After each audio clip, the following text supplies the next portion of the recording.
My land was once peaceful and pristine, but that changed decades ago. You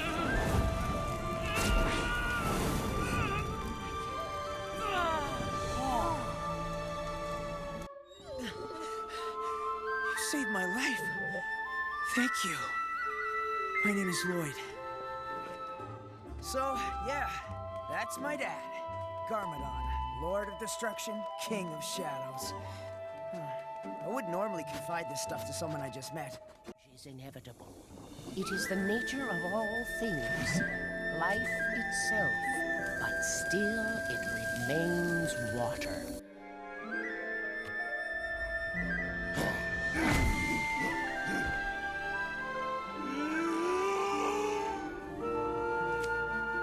I am sorry I deceived you.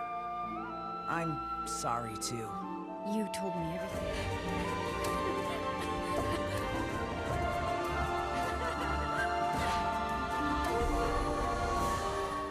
The forest is my home. Maybe you can come with us. Do you have formlings in Ninjago?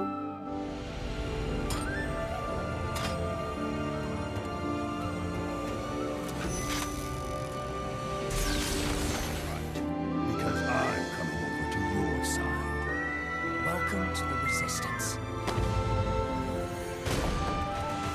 It's time we finish this, Zane. Zane?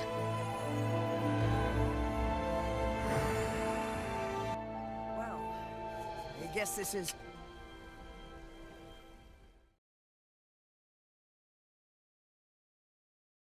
Hey guys, Dimension Master Studios here, how y'all doing?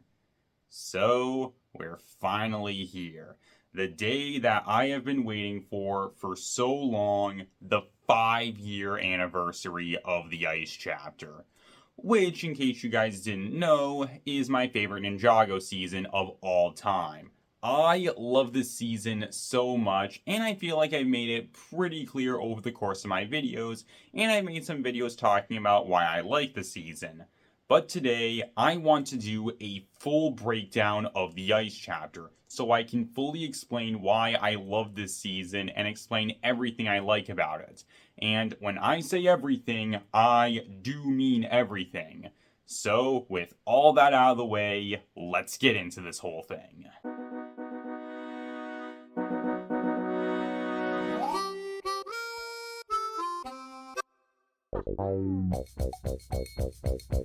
So, just like always when it comes to my reviews, I'm going to start off by talking about the stuff that I liked, and then I'm going to go over the stuff that I didn't like.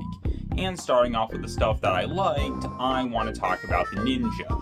Now, when it comes to the ninja, I feel like all of them were handled really well during the season, so for starters, I want to talk about Jay.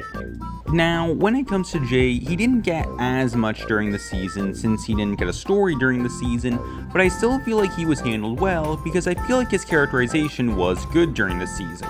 I feel like we got a nice amount of comedy from Jay and the right amount of moments with Nia. So overall, I feel like even though Jay didn't get that much during the season, I still feel like he was handled well during the season.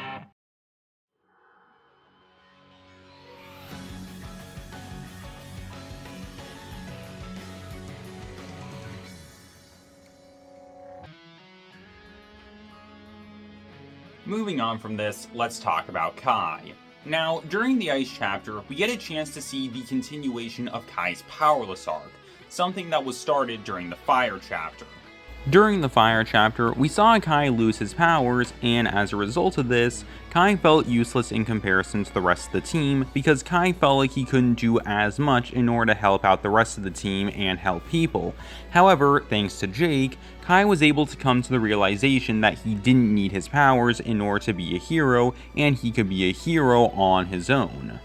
But during the Ice Chapter, we see an interesting continuation of the story that, in my opinion, not only elevates an already good story to an amazing one, but in my opinion, it gives Kai one of the best stories that he's ever gotten in the show, and the first piece of significant character development that he has gotten since Season 5. Towards the beginning of the Ice chapter, we see that even though Kai has come to terms with not having powers, Kai still felt useless in comparison to the rest of the team. However, thanks to Sorla, Kai was able to become more confident with his powers, and towards the beginning of the season, we saw that Kai was able to slowly regain his powers, and it got to the point that Kai was able to restart the fire in the fishing village, saving everyone in the village, and he earned the name Firemaker. And this allows Kai to finally do something that he had been wanting to do since he lost his powers: help people. This was the main reason why Kai felt so bad after he lost his powers. He felt like he couldn't help out as many people, or any people at all. But in this moment, Kai is able to help people, and this has a big effect on Kai for the rest of the season. After this, we see Kai getting better at using his powers, and he slowly starts to become the same Kai that we've seen over the years. All of that changes though when Boreal attacks the fishing village, and Kai does what he can to try and save everyone. However, Kai is unable to save them, and as a result of this, Kai feels really guilty. And this causes Kai to come to the realization that he can't always rely on his powers in order to get himself out of tough situations, and instead he has to rely on himself. Which I think is a really good idea for Kai's character, given that for a long time a big part of Kai's character was his powers and Kai relying on them a lot to get him out of tough situations. So a story where Kai learns to rely on himself more is an interesting idea. But at the same time, we also see Kai starting to rely more on the other members of the ninja team as well.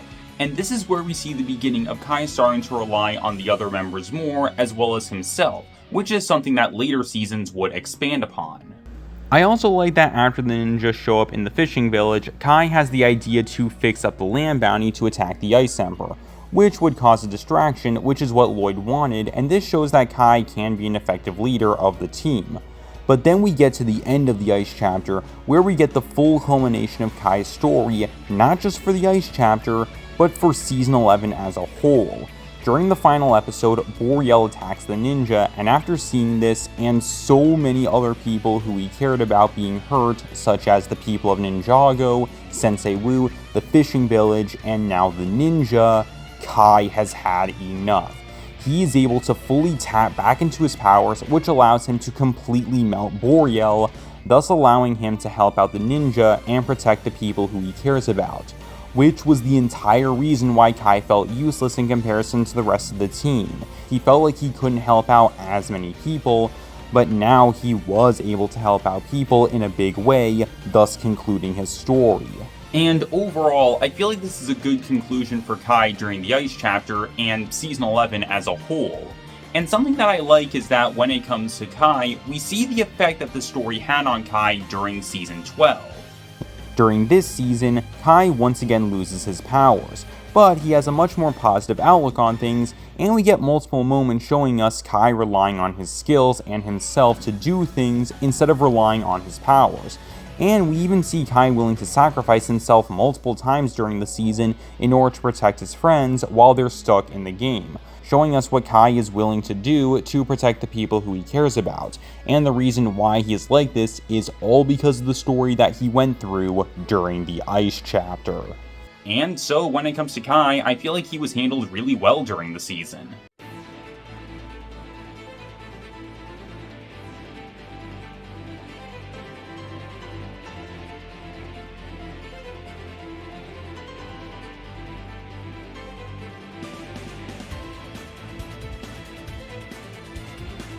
After this, we have Cole, and Cole has a very interesting story when it comes to the season.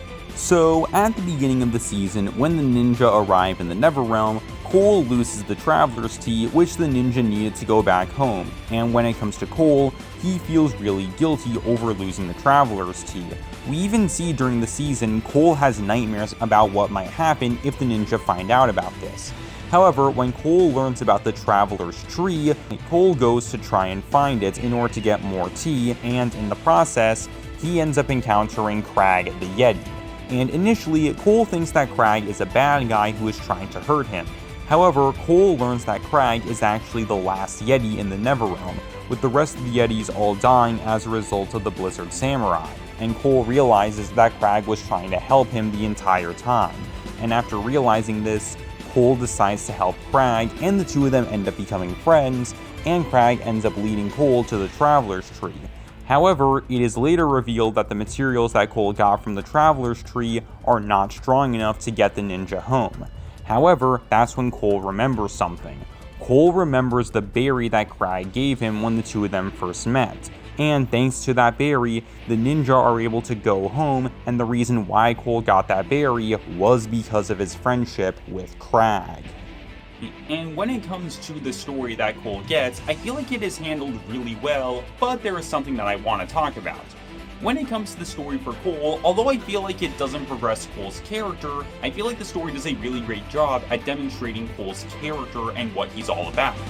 When it comes to Cole, he is a really nice guy who cares a lot about others and he wants to help people, and I feel like the story does a good job of showing this.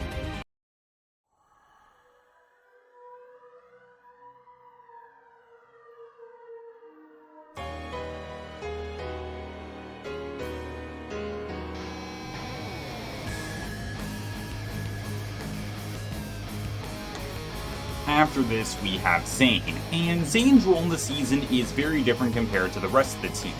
Now, when it comes to Zane, he doesn't appear in a lot of episodes of the season. In fact, Zane only appears in 2 episodes of the season, or 3 if you count his message in The Message. Although speaking of The Message, during that episode and the episode Corruption, we see Zane in a position with him being completely defeated and hopeless, which is very different compared to how we've seen Zane in the past, because even though when in tough situations, Zane was able to find a way to get out of it and he could find hope of some kind. But now, we don't see that from Zane, and like I said, instead, he feels hopeless, and I feel like this does a good job of showing us how bad Zane's situation is. And for the first time in a very long time, we see that Zane is uncertain and not sure what to do, which I think is interesting. However, Zane still has a large role in the season, with Zane becoming the Ice Emperor during the season, which is an idea that I really like. Something that we haven't really seen in the show was one of the ninja as a major antagonist. Yes, Lloyd was possessed by Moro during Season 5, but Moro was the one who was doing all the evil stuff while Lloyd had no say in any of it, so I don't really count that. So this was essentially the first time where one of the ninja was a major antagonist during a season, and I really like that the ninja who's a bad guy is Zane. Given that Zane was specifically created to protect those who cannot protect themselves, so him getting transformed into a bad guy, I think that is a really interesting idea for his character. And I feel like the Ice Emperor himself is a really interesting character. So, for starters, I really like how the Ice Emperor is set up in the show. There are a few different ways the show does this.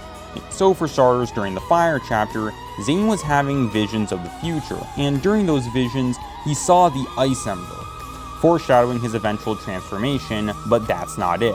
During the episode The Explorers Club, we get the very interesting scene where Nia, Zane, and Lloyd looked into a mirror and each of them saw their worst fears. And when it came to Zane, he saw himself as a machine filled with only programming and code with no humanity or soul at all. And this is something very interesting because Zane's humanity is a very big part of his character. Because despite the fact that Zane is artificial with him being a robot, he is still very much human in a number of different ways. However, during the Ice chapter, we see Zane's artificiality being used against him, with Vex erasing Zane's memory and lying to him, manipulating him, and corrupting him with the Scroll of Forbidden Spinjitzu, thus turning Zane into the Ice Emperor, an evil warlord who takes over the Neverrealm and plunges it into an eternal winter. But more importantly, Vex turns Zane into a being who just follows order and nothing more, thus turning Zane into his worst fear. But there is one last bit of foreshadowing that I want to talk about, and this is something that I talked about in my video, The Subtlety of Season 11, but the Ice Emperor, or to be more accurate, his backstory is set up with Asphira's backstory. This happens during the episode Ancient History.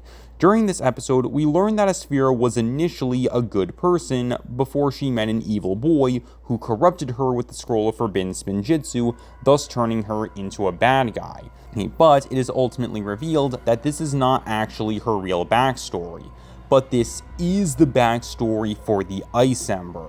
Remember, during the Ice chapter, we see Zane, who is a good person until he meets Vex, an evil person who corrupts him with the Scroll of Forbidden Spinjitzu, thus turning him into a bad guy.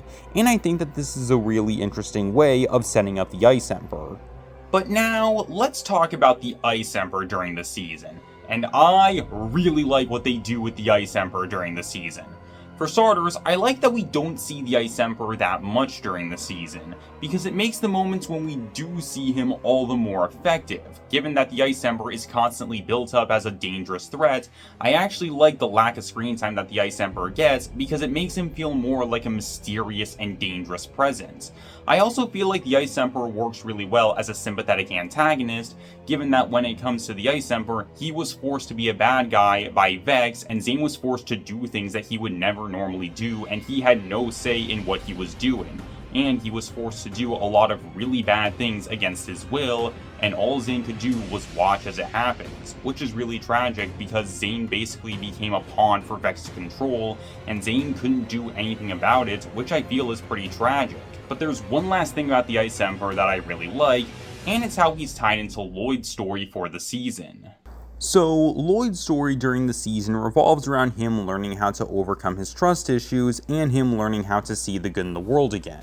And something that we see during the season is Lloyd putting his trust into different characters, such as Akita, Kataru, Grimfax, and the Ice Emperor. During the season, Lloyd tries to get Zane to remember who he is by putting his trust into the Ice Emperor, trying to get Zane to go back to the way he was. And we see that Lloyd was able to affect the Ice Emperor. We see that the Ice Emperor hesitates a few times when Lloyd is around him, and the Ice Emperor does not harm him. However, more importantly, during the final episode of the season, as a result of Lloyd trying to get Zane to remember who he is, and with Lloyd putting his trust into Zane, when Vex says the word protect, it causes Zane to remember everything about who he is. And this moment shows us that even though Zane is a robot, he is still very much a human, like I said earlier. And Zane is ultimately able to regain his humanity, and he fights back against Vex, and he destroys the Scroll of Forbidden Spinjitzu, undoing everything he did as the Ice Emperor. And so when it comes to Zane, I feel like both he and the Ice Emperor were handled really well during the season, and I honestly feel like when it comes to Zane, this was the first good storyline Zane had ever gotten in the show since his existential crisis back during season 4, and when it comes to Zane, I thought he was handled really well during the season.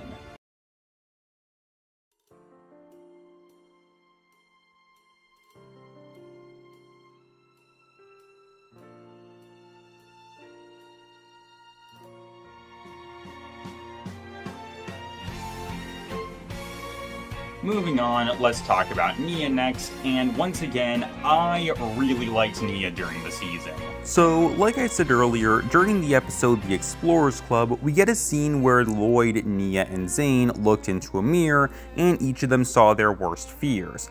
And when it came to Nia, she saw herself as an ordinary person, and this has a very interesting connection to Nia's overall character.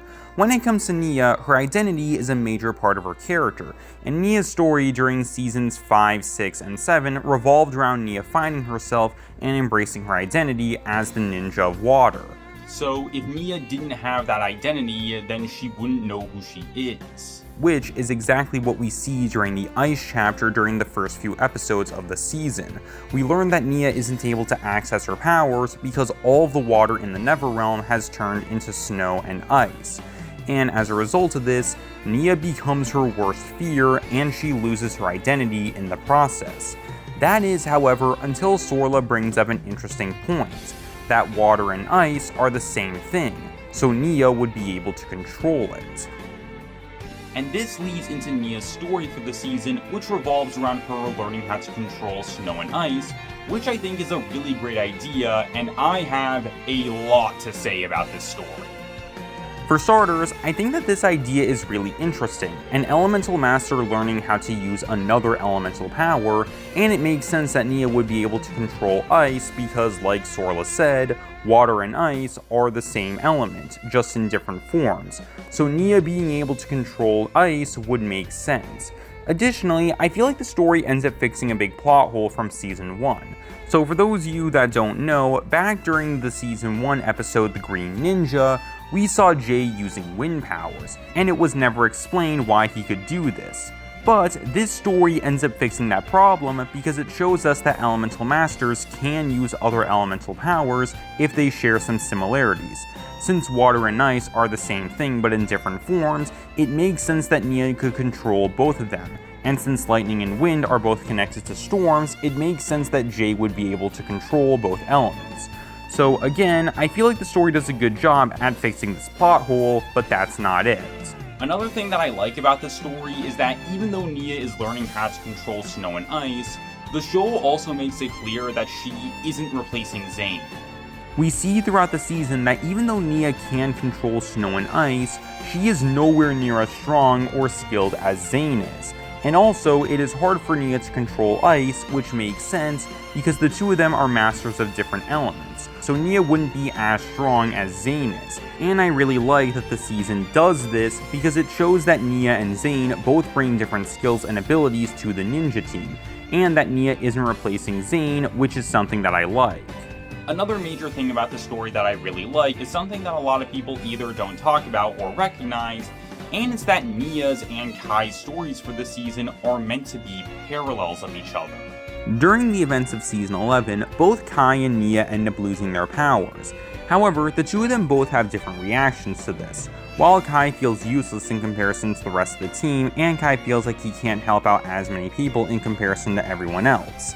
Meanwhile, Nia loses her identity when she isn't sure who she is anymore.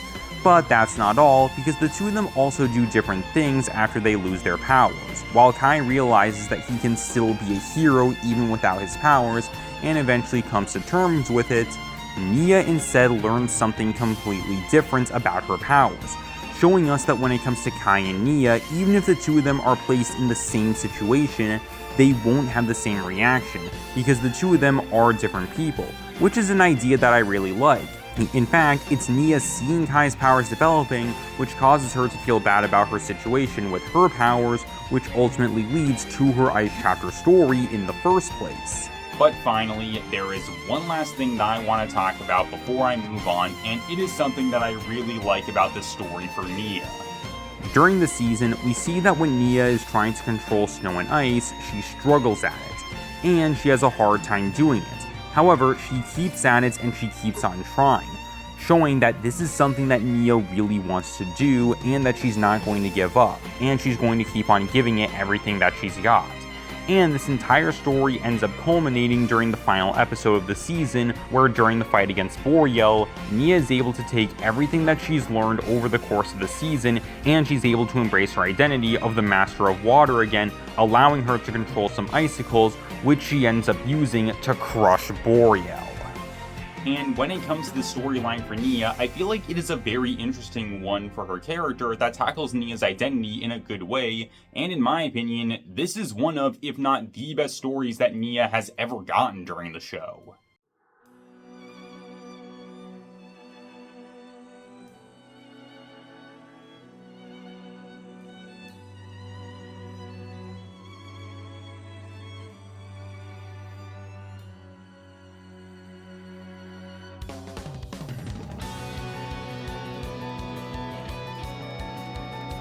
And finally, we have Lloyd, and back during my Season 11 review, I said that Season 11 is where Lloyd was at his best, and that is something that I still believe to this day, and a major reason why is because of how he is handled during the Ice chapter. But before we take a look at Lloyd during the season, I feel like it's important if we take a look at him during the previous seasons, more specifically during the Oni trilogy and the Fire chapter.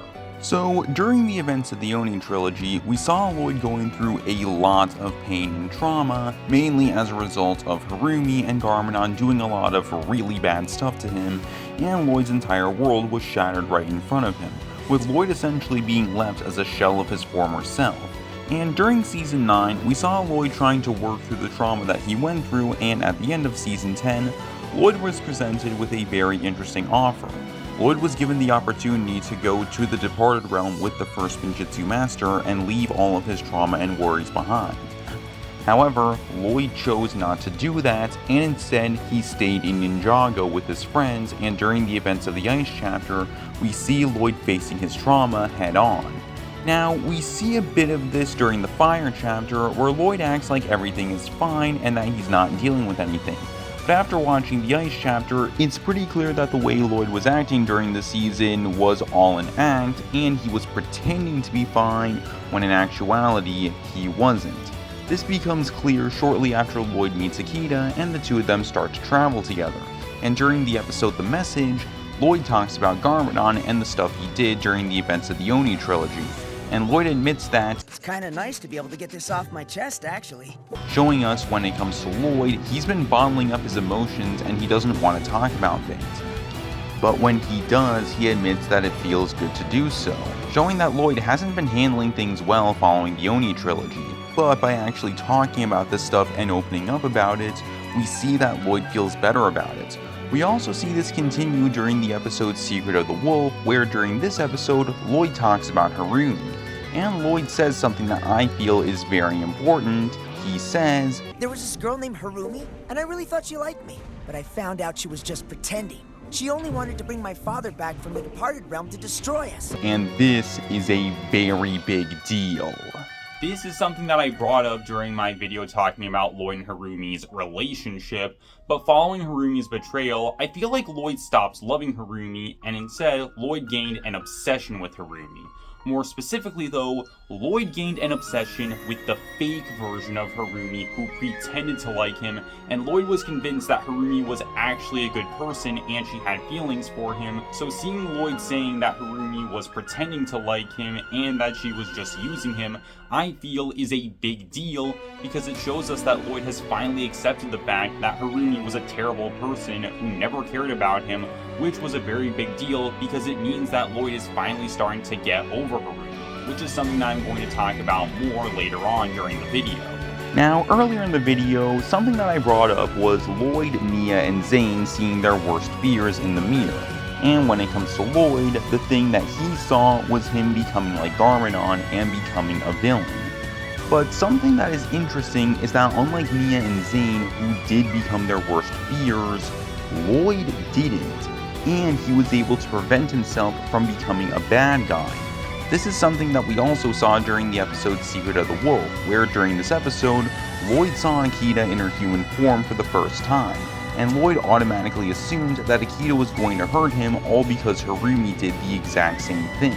And this is also the starting point of Season 11 recreating certain moments from Season 8, and this is meant to show that the story that Lloyd and Akita are going through is similar to the story that Lloyd and Harumi went through, but not everything is exactly the same, showing the differences between these stories. However, this moment also ties into Lloyd's fears of him becoming a villain, because the scene initially starts off with a recreation of Harumi's betrayal from the episode Game of Masks, with Lloyd and Akita taking the spots of Lloyd and Harumi respectively.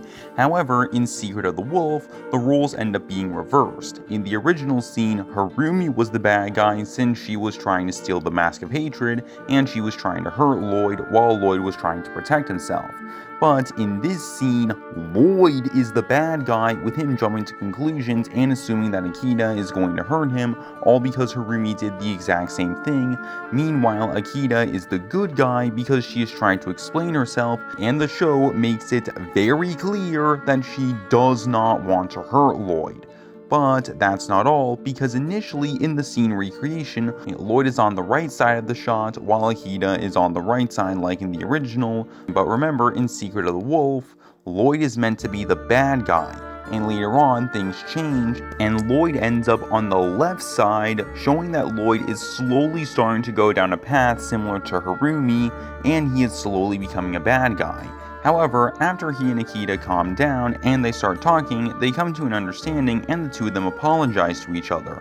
Also, there is one other thing that I want to bring up. After Lloyd realizes that Akita is still hurt, he decides to help her out. And this is a moment that I really like because it shows us that even though Lloyd is mad at Akita in this moment, he does still care about her and he wants to help her, which is something that I do like. We also see the exact same thing during the final episode when, even though Lloyd was mad at Akita, he still protected her from the Ice Emperor, showing that Lloyd is willing to protect Akita and help her no matter what is going on between the two of them, which I like. After this, Akita tells Lloyd about her backstory, and when she is done, we get this moment of realization from Lloyd, where he realizes that he was wrong about Akita and that the two of them actually have a lot in common, which is something that I'll get into later. But there is one other thing that happens as a result of this. Lloyd comes to the realization that he can't always obsess over his failures and his mistakes, especially in regards to Harumi, because if he does, then he is just going to lead a miserable life, and what Lloyd has to do is overcome those obstacles and move on with his life. And this all relates into a major part of Lloyd's story during the Ice chapter, which is him overcoming his trust issues and him learning how to see the good in the world again. And this is something that we already saw with Lloyd opening up about his trauma, and we see this continue for the remainder of the season, with Lloyd and Akita trusting one another, and Lloyd putting his trust into other characters like Kataru and Grimfax. And when it comes to Grimfax, I feel like this one is very significant given that Grimfax is a bad guy and he was fighting against the ninja during episode 2, but Lloyd still chose to see the good in him and he puts his trust into Grimfax. Additionally, like I said earlier, something that we see is Lloyd putting his trust into the Ice Emperor and he tries to get Zane to remember who he is, which is why Beck saying the word protect causes Zane to remember who he is. And finally, Lloyd's story during the Ice chapter comes to an end with Akita giving him a kiss on the cheek, and I'm going to talk about this a lot more later on.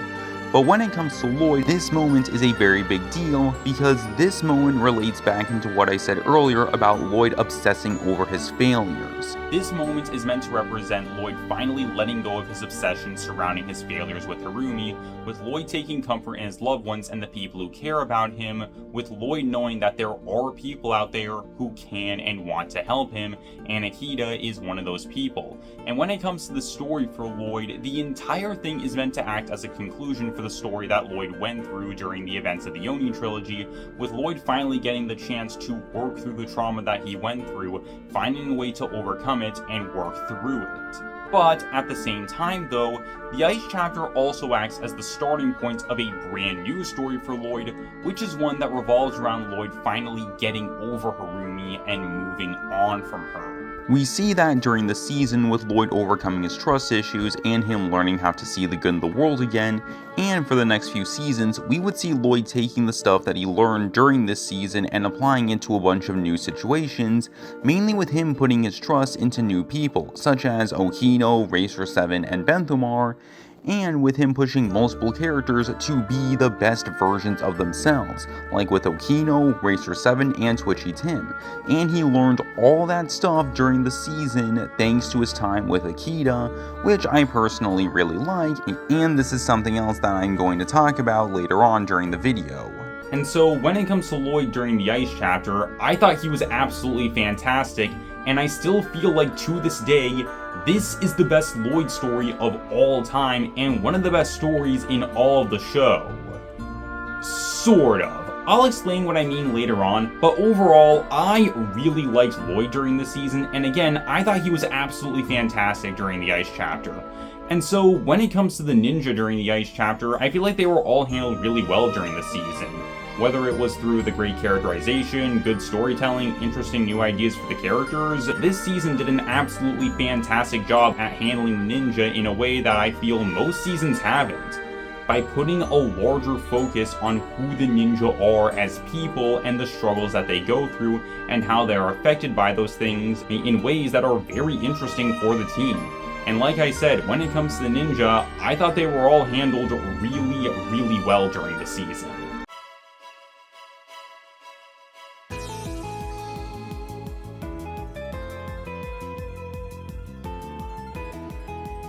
So, moving on from the ninja, let's talk about the rest of the characters, starting off with the returning characters. And I don't have that much to say about them because there's only 2 of them, with that being Wu and Pixel. Also, Dr. Julian gets referenced a couple times, which is nice. But when it comes to Sensei Wu and Pixel, neither of them have very large roles in the season, and they're mainly there for the ending scene where they reunite with the ninja. But I don't really have a problem with this. The scene is good, and I feel like it works well during the final episode. But when it comes to the returning characters, I don't have that much to say about them.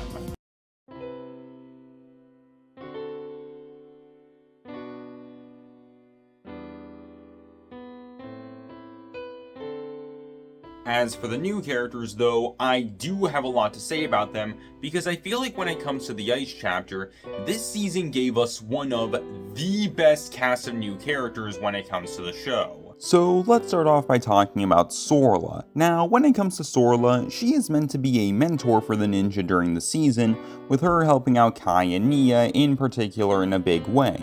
And when it comes to Sorla, I feel like she works well as a mentor, and I like how she is able to help out the ninja during the season, especially Kai and Nia. And when it comes to Sora, she ends up having a big effect on them, with Sora being able to help Kai and Nia deal with the loss of their powers. It reminds me a lot of Mistake during Season 9 when she helped out Lloyd, and she and Sorla are meant to be temporary mentors for the ninja, giving them another similarity. But, as I've said on a few different occasions, I honestly like Sorla more than Mistake, mainly because, unlike Mistake, Sorla is more straightforward with the ninja, and she is a lot less vague about stuff, which is something that I like.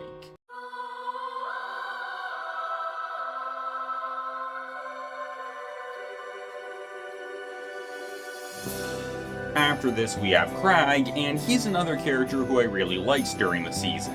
So initially, Crag is set up as a bad guy with him attacking Cole, and Cole does fight against Crag. That is until Cole realizes something. Cole finds out that Crag is actually the last Yeti in the Neverrealm, because the rest of his family died because of the Blizzard Samurai. And this ends up giving Cole a new perspective on Crag, causing him to realize that Crag wasn't trying to hurt him, but instead he wanted to save him. And when it comes to Crag, I feel like he's an example of something that the Ice chapter, and really the entire Wildbrain era of the show as a whole, does really well, and that is subverting expectations. We already saw something like this with the Ice Emperor. And I feel like Crag is another really good example of this, because for most of the season, he is meant to be a comedic relief character, and we do see that with Crag being involved in a lot of comedic moments, but at the same time, Crag is also a genuinely tragic character, with him being the last Yeti in the Neverrealm, and you could even view him saving Cole as him wanting to prevent Cole from meeting the same fate that his family did, which I think is really interesting. And the moment when Crag places the branch in the ground symbolizing a new beginning for himself gets me every time I see it. Now, earlier I talked about Cole and Crag's friendship and how it resulted in the ninja being able to go back home, and I do feel like their friendship is a highlight of the season because these two have a lot of really good moments together. I also like that Crag doesn't speak during the season because with Crag being a comedic relief character, it means that we get a lot of physical comedy with him, which I think is pretty cool. So overall, I really liked Crag during this season. I feel like he was a really great mix of both comedy and tragedy, and his dynamic with Cole was great.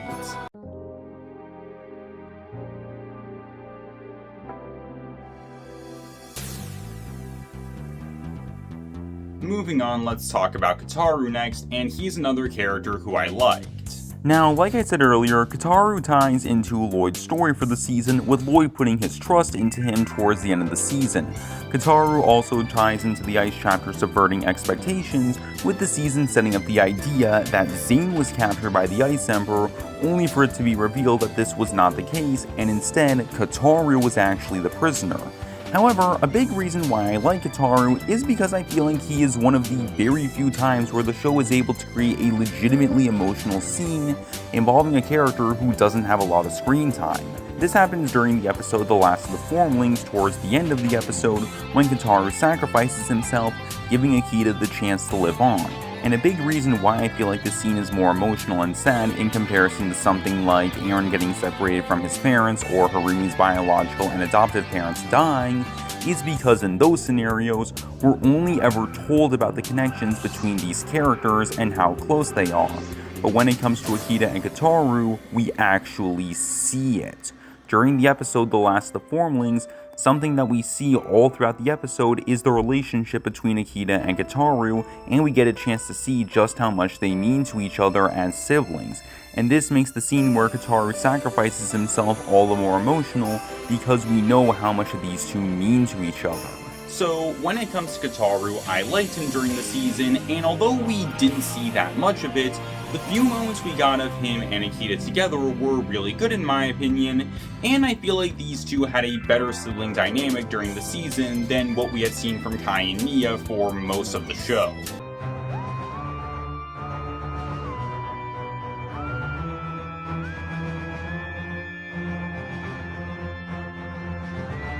Now, let's talk about Grimfax, and he is another character who I liked during the season. So, initially, we see that Grimfax is one of the Blizzard Samurai in the army of the Ice Emperor.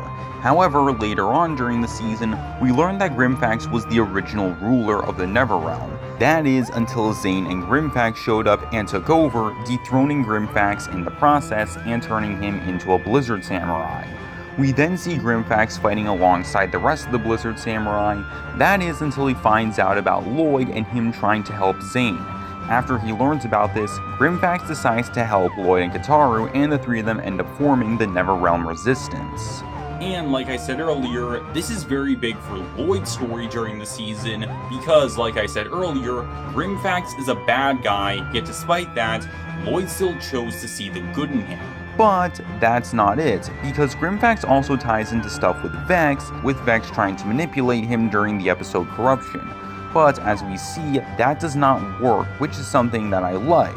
We also see at the end of this season, after Vex and the Ice Emperor are defeated, Grimfax was able to become the ruler of the Neverrealm once again, which is something else that I like. So overall, when it comes to Grimfax, even though we don't see that much of him during the season, I do like what we do see of him during the season, and he's another new character that I liked.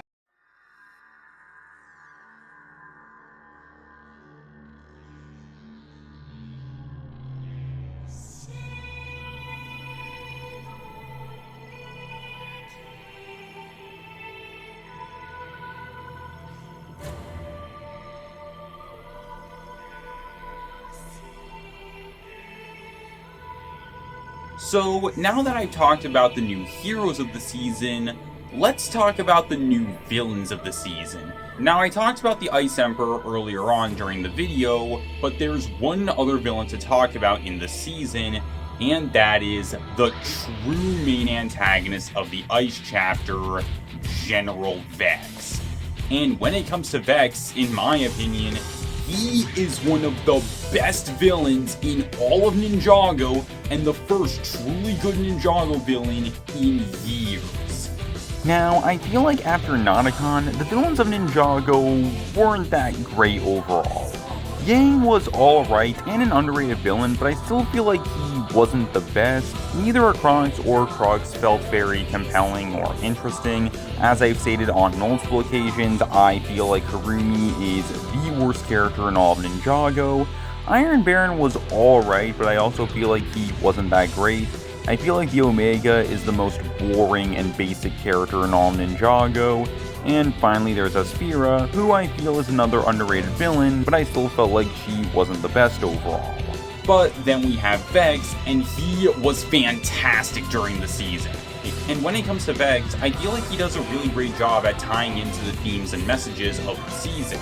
And I feel like there are some really great aspects about Vex that don't get talked about enough by the fanbase. So for starters, just like some of the other characters who I've talked about, I feel like Vex also ties in really well to the Ice chapter subverting expectations. Because initially, the season sets up the idea that Vex is just the general of the Ice Emperor's army, and that's it. However, his first appearance in the season also sets up the idea that he knows more than he's letting on. We can see that with Vex telling the Ice Emperor about the ninja, and what's interesting is that Vex is the one who has the idea to attack the people of the village, not the Ice Emperor. He just wanted the Blizzard Samurai to attack the ninja, but Vex told him to do something else. and this is something that we see continue for the rest of the season. Vex manipulating the Ice Emperor in order to get what he wants, showing that he is the one who really has the power between the two of them, not the Ice Emperor. So we get a chance to see the manipulative side of Vex, but during the episode The Secret of the Wolf, we get the chance to see another side of Vex. We get a chance to see just how evil and sadistic he can be.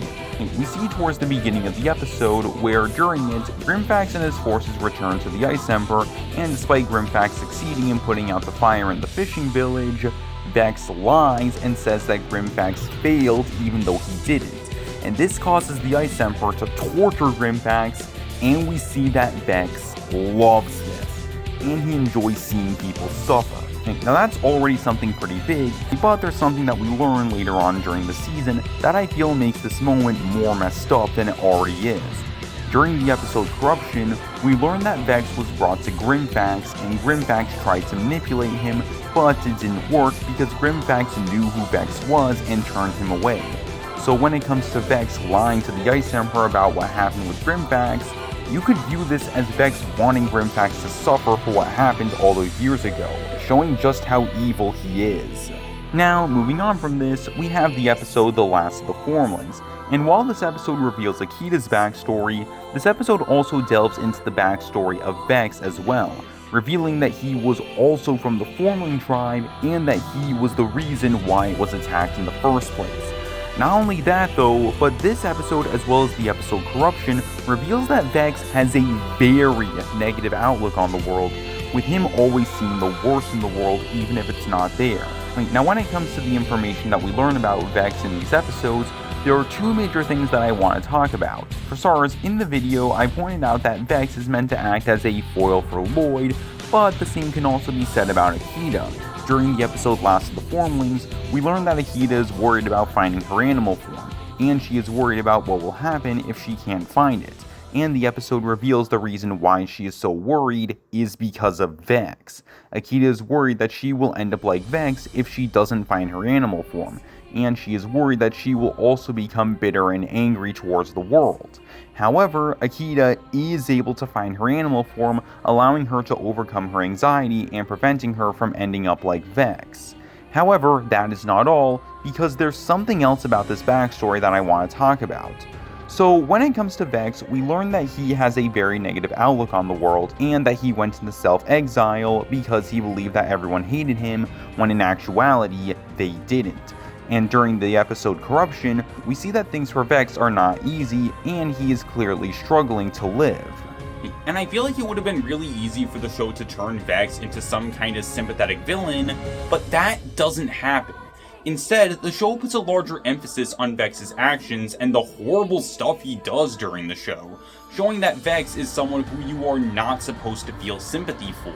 And this is something that I really like, because something that I feel we often see with Ninjago villains with sad backstories is the show trying to get the viewer to feel sympathy for them in some way or another, like with Garmadon, Moro, or Harumi for example. And while that isn't necessarily a bad thing, I feel like there are scenarios in which the show will try to get the audience to feel bad for someone who doesn't always deserve sympathy, like Harumi for example. So again, I like that when it comes to Vex, we don't get that, and the show makes it clear that just because Vex has a sad backstory, that doesn't automatically mean we should feel bad for him, because he has done a lot of really bad stuff, and he doesn't deserve sympathy. The series has finally learned that someone with the mindset of, something bad happened to me in the past so I grew to hate the world and I want to conquer or destroy it, is not someone who automatically deserves sympathy, and the actions of a person can be more important than what they went through in the past. After this, we then go to the episode A Fragile Hope, where we see an interesting change with Vex after Lloyd realizes that Zane is the Ice Emperor. He tries to get Zane to remember who he is, and we see that Vex starts to get really worried. And this ties into a big thing that we see with Vex during the season, and that is the idea of control. Something that we see all throughout the season is Vex being in control of everything in the Neverrealm. It's something that he never had prior to finding Zane, and after he did, Vex was finally able to gain control over things. But with Lloyd being here, he represents a threat to Vex's control. and Vex is completely aware of this, which is why he tries to get the Ice Emperor to execute Lloyd, and it is why he is so happy when Lloyd is imprisoned. Also, when Lloyd is imprisoned, we get a chance to see more of Vex's control, with him having all the power with Lloyd and Kataru being imprisoned, and Vex even implying that he's going to manipulate the Ice Emperor into killing Lloyd. And this shows the complete control that Vex has in this situation, and also shows just how evil Vex really is, because at this moment, Vex is basically threatening Lloyd by saying that his own friend is going to kill him. However, when it comes to Vex's control and his rule over the Neverrealm, it all comes to an end during the final episode, where, as I said earlier, as a result of Lloyd putting his trust into the Ice Emperor, when Vex says the word protect, it causes Zane to remember everything, and he then fights back against Vex, thus taking away all of Vex's control that he had. Finally, we then reach Vex's punishment, where we see Vex getting banished, and this is the perfect punishment for Vex because it brings his entire story full circle. Remember, prior to the events of the Ice chapter starting, Vex went into self-exile because he thought everyone hated him, when in actuality, they didn't.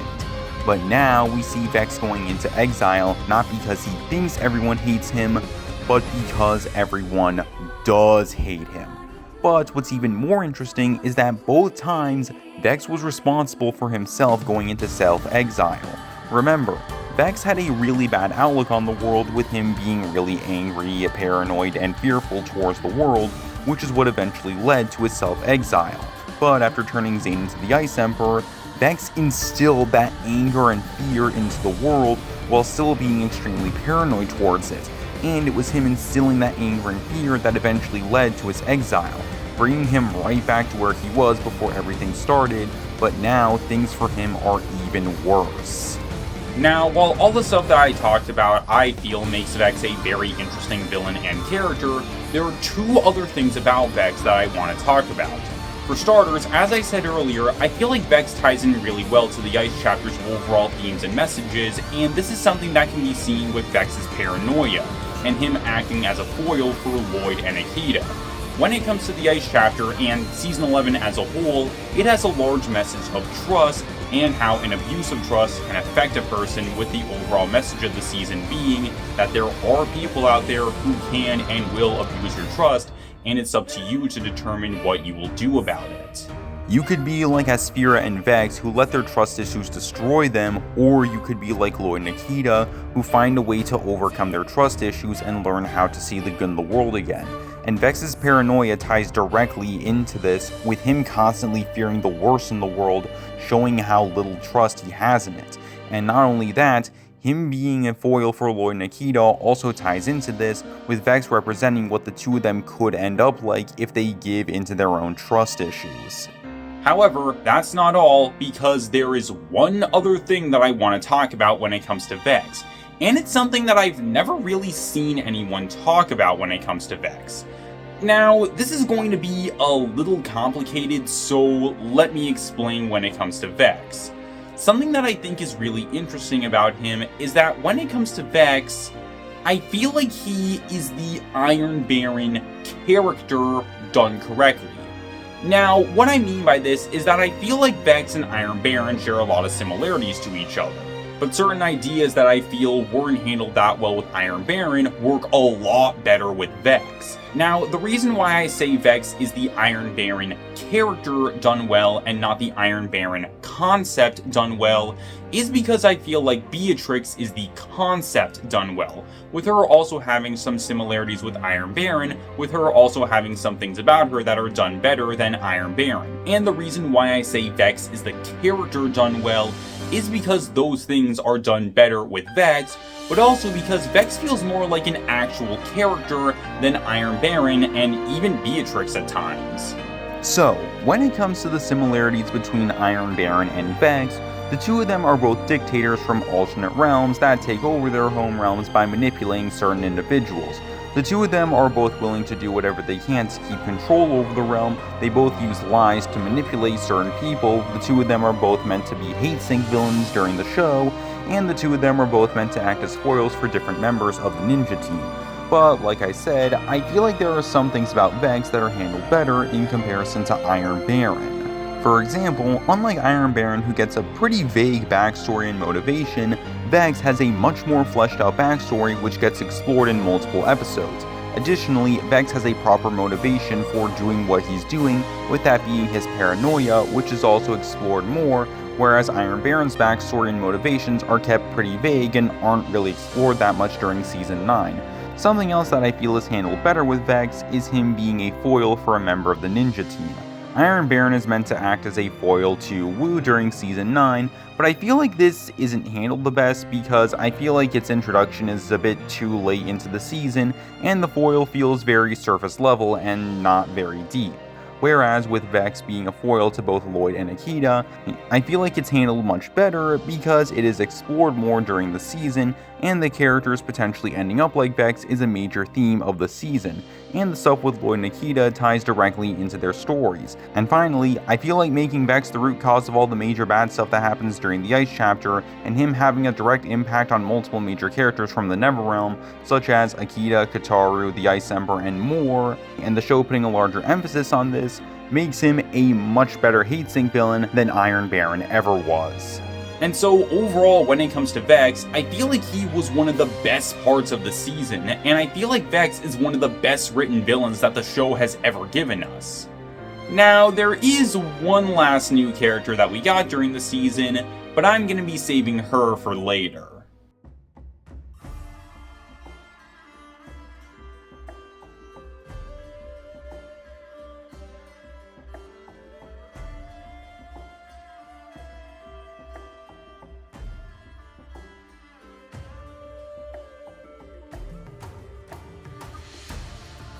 Now, finally moving on from the characters, for now at least, let's talk about the other stuff from the season that I liked, starting off with the production value of the season, which in my opinion was absolutely fantastic. Starting off with the animation of the season, I thought it was incredible. I've said on multiple occasions that I think WildBrain's animation is amazing and an improvement compared to WillFilm's animation. I don't think that WillFilm's animation was bad, don't get me wrong, I just prefer WildBrain's animation because I feel like the visuals are really good, just like with WillFilm's, but one area where I feel like WildBrain was able to improve on things was with the fight scenes and the fight choreography. If there's one area where I feel like WildBrain's animation is definitely better than WillFilm's, it is definitely with the fight scenes because they look absolutely incredible with WildBrain's emphasis on squash and stretch animation. And this season gives us a lot of amazing looking fight scenes. Stuff like the Ninja vs. Boreal, Lloyd vs. the Rock Monster, Lloyd vs. the Ice Emperor, and more. And also, speaking of the Ice Emperor, the lighting in his throne room is absolutely incredible. Seriously, any scene that takes place in there looks fantastic. I also want to bring up the 2D animation of The Last of the Formlings, and I'm just going to say it. This is the best looking Ninjago episode of all time, and it's not even close.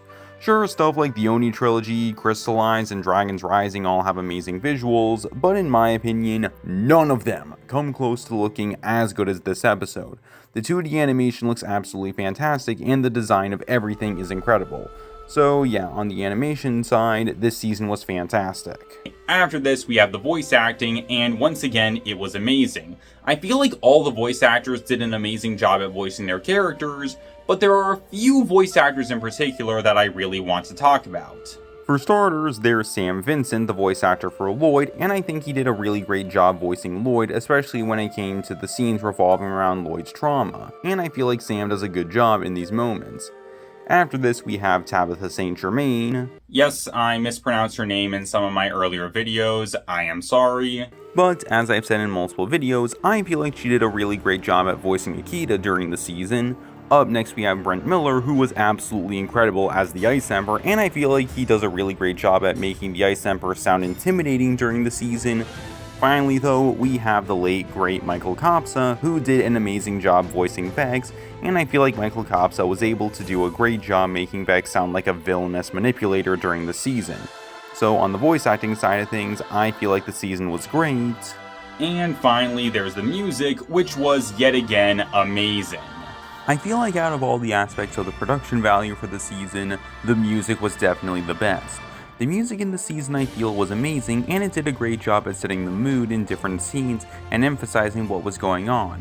I also feel like the season had a lot of really great tracks, with my favorite definitely being Akita's theme music. It was incredible, and honestly, I don't care what you think of the season, but I think we can all agree that the soundtrack of the season was amazing, and one of, if not the best, in the entire show. So, when it comes to the production value of the season, I thought it was amazing and some of the best in the show.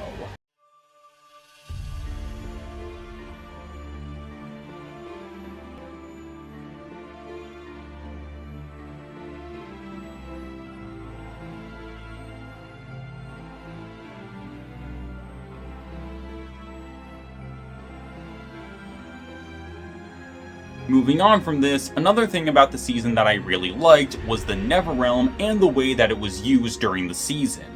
So for starters, I really like the idea of the Neverrealm being hard to access. I like the idea that all the different realms have something about them that sets them apart from each other. I feel like that makes all the different realms unique compared to each other, and the Neverrealm being hard to access is a perfect example of that. I like the idea of the Neverrealm being hard to access because it makes the Neverrealm feel very mysterious and dangerous to an extent, showing that when it comes to the Neverrealm, it should be taken seriously. But something else that I like is that when the ninja do go to the Neverrealm, the realm isn't actually dangerous, showing us that not everything is how it seems at first glance, which is something that I like. In addition to this though, I like that during the episode The Last of the Formlings, we learned from Akita that the Neverrealm was actually lush and green before the Ice Emperor showed up, meaning that there is an entirely different side to this realm that we have never seen before, and when the ninja eventually go back to the Neverrealm, it could look completely different compared to how we last saw it during Season 11, which I think is a cool idea. But finally, the last and the biggest reason why I really like the Neverrealm is because of how it's used in the story of the season.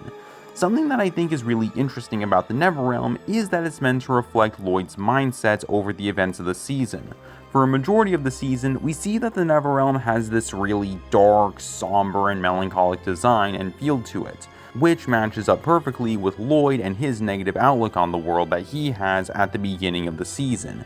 However, as the season goes on, we see Lloyd gaining a more positive outlook on things, and this is reflected with the Neverrealm and how it starts off in that bad state like I said earlier, but things slowly get better over time, to the point where by the time the season comes to an end, the eternal winter finally ends and things in the Neverrealm go back to normal, with the eternal winter over and the sun shining bright in the sky, representing Lloyd's positive outlook on the world after his adventure in the Neverrealm. So, in a way, this makes the Neverrealm itself a character during the season, with it changing and developing over the events of the season, which I think is honestly pretty cool.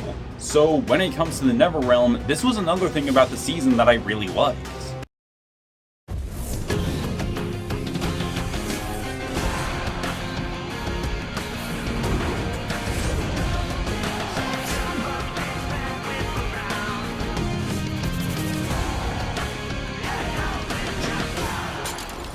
Awakenings. After this, we have the episodes, and this was another thing that I feel was handled really well during the season. Now, I want to start off by saying that I feel like there wasn't a single episode of the Ice chapter that was bad. And not only that, I feel like there wasn't a single episode of the season that was less than great. I feel like every single episode of the season was amazing in one way or another. So I want to quickly go through each of the episodes, and I want to explain why I like each of them. So for starters, we have the season premiere, The Neverrealm, and I feel like this episode does a really good job at setting up a lot of things for the season, such as the state of the Neverrealm itself and the way that things are in it, Akita's feelings with her narration, Vex and the Ice Emperor, the stories for Kai, Nia, Cole, Zane, Vex, and so much more. I feel like this episode works very well as a starting point for the season, and I honestly feel like this episode does a better job at setting up things for the season in comparison to most other season premieres. After this, we have the episode Firemaker, which I feel is another really solid episode, putting a big focus on Kai and his struggles with him not having his powers and him finding a way to make the best out of the situation, with him even getting some of his powers back. I also like the Blizzard Samurai in this episode, with us getting a chance to see them in action and us learning the truth about some of the Blizzard Samurai, and we get a chance to properly see Grimfax for the first time, which I think is cool.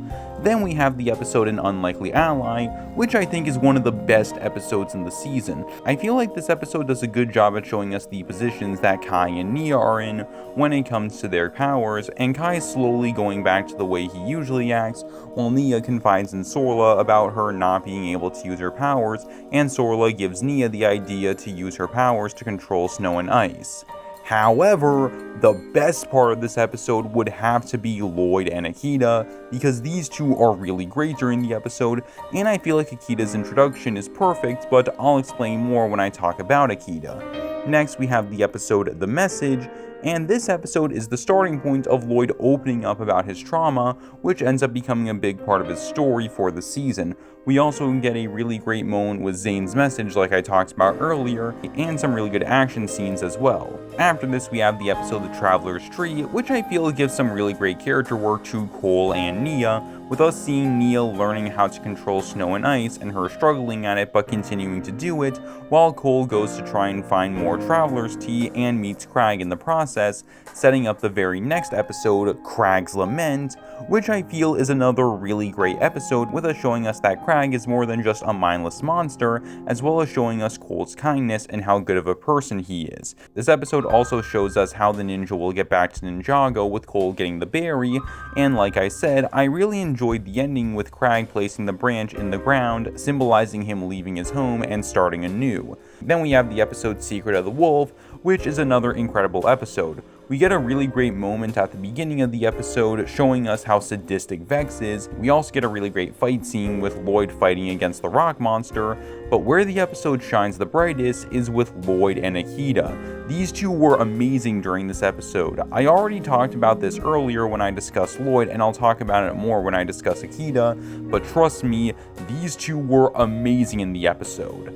Up next, we have the episode The Last of the Formlings, and in my opinion, this is one of the best episodes in all of Ninjago. I love this episode so much. I love the animation, the music, the story, and how this episode fleshes out both Akita and Vex. Everything about this episode is incredible, and I love it so much. After this, we have My Enemy, My Friend, which I feel is another really good episode, giving us more stuff with Kai and showing us his guilt over not being able to protect the fishing village. We also get a really great moment between Lloyd and Akita. We also get a really good fight between Lloyd, Akita, and Boreal, and the big reveal of the Ice Emperor being Zane. Then we get the episode Corruption, which shows us some really great stuff with Vex, with us seeing what was going on with him before he met Zane, and we also see how Zane became the Ice Emperor and how Vex took over the Neverrealm. After that, we have the episode A Fragile Hope, which shows us the ninja trying to get to the Ice Emperor's fortress, and we get some really great moments with Lloyd putting his trust into different people, such as Kataru, Grimfax, and even the Ice Emperor, with Lloyd trying to get Zane to remember who he is. We then have the episode Once and For All, which shows us the ninja's next major encounter against Boreal. We see Lloyd, Grimfax, and Kataru making their way through the Ice Emperor's fortress, and we see Akita sneaking into the fortress and making her way to the Ice Emperor's throne room, and all of this stuff sets up what we see happen during the final episode, Awakenings, which in my opinion is one of the best finales in Ninjago history. I love so many different things about this episode. I love the fight scenes. I think this episode does a really great job at wrapping up all the major stories of the Ice chapter. I think that Vex's defeat and punishment is handled really well, and Lloyd and Akita were absolutely incredible in this episode.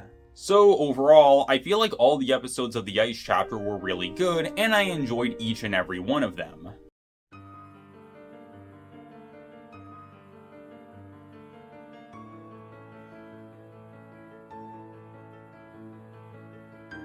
Moving on to the penultimate thing that I want to talk about when it comes to the stuff that I liked about the Ice chapter, is how the season handles its more dark and mature elements. Now, when it comes to Season 11, this season was a lot lighter in tone in comparison to some of the previous seasons, especially the Oni trilogy. However, I feel like when it comes to Season 11, especially the Ice chapter, this season does an amazing job at handling its more dark and mature elements, and if you ask me, this season does a much better job at handling this than most of the Oni trilogy.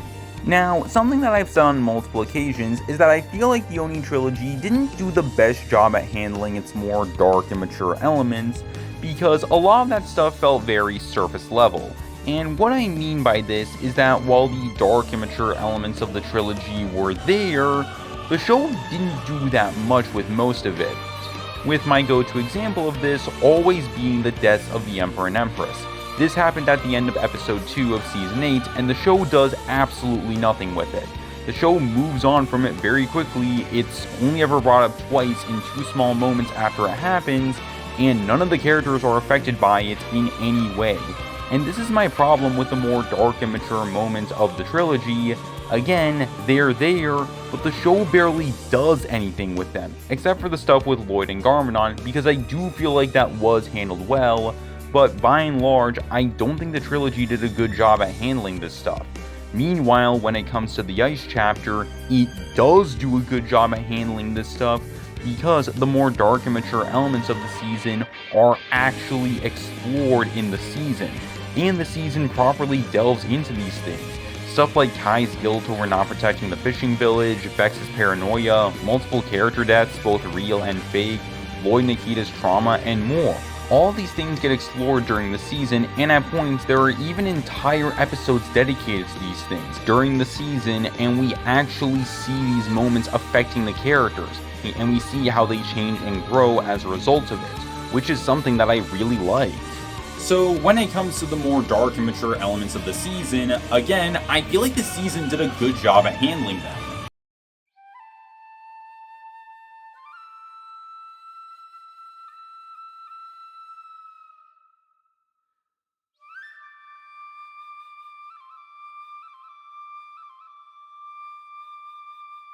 Finally, we have the big one. The final major thing that I want to talk about when it comes to the Ice chapter, and it is my absolute favorite thing about not just the Ice chapter, but season 11 as a whole, and of course, that thing is Akita. I've said it before and I'll say it again, but I love Akita. Akita is one of my absolute favorite Ninjago characters of all time, and her and Zane are tied for being my overall favorite Ninjago characters. And even though she's only in 7 episodes, I feel like the stuff we get in those episodes is amazing, and that stuff makes Akita, in my opinion, one of, if not the best written characters in all of Ninjago. Akita is the ideal Ninjago character. You may not like it, but this is what peak character writing looks like. So, things for Akita start off during the very first episode of the Ice chapter, and although we don't see her, we do hear her narration, and she talks about what happened to the Neverrealm after the Ice Emperor showed up, and this establishes the state that the Neverrealm is in. But while Akita is talking, she also says how she believes that heroes still exist, and she believes that someone will eventually stand up to the Ice Emperor.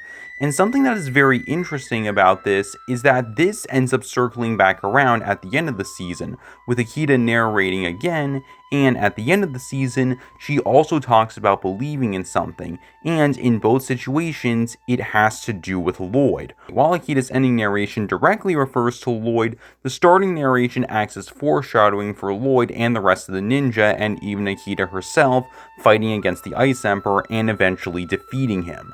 After this, we have the episode An Unlikely Ally, where we get a chance to see Akita for the first time, and Akita's introduction is perfect. I feel like Akita's introduction does a really great job at introducing us to Akita and setting up multiple major things for Akita's character that we would see expanded upon later during the season. For starters, I really like that Akita is in her wolf form the entire time. This creates an air of mystery for Akita because at this moment, we don't know who she is or what she's doing or why she's helping Lloyd. Also, with Akita being in her wolf form the entire time, this directly ties into Akita having trust issues just like Lloyd, which is something that she would eventually overcome later on during the season. Also, speaking of Lloyd, I really like that Akita's introduction is paired with the first scene where her and Lloyd meet each other, symbolizing their connection that they would share for the remainder of the season.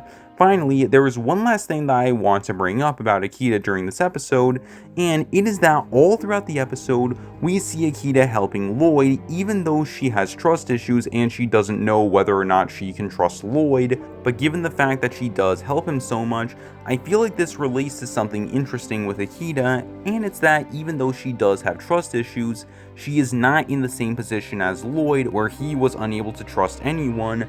Akita was willing to give him a chance, and by putting some of her trust into Lloyd, this was able to pay off in a big way with how the two of them were able to help each other out for the remainder of the season. Also, there is one last thing that I want to bring up when it comes to this situation, and it's that when it comes to Akita, she had no reason to help out Lloyd. She didn't know who he was at the time, and Akita still had her trust issues, but given that she does end up helping out Lloyd, it shows us early on that Akita is a good person and she does care about other people, and even if she doesn't trust them, she is still willing to help them out.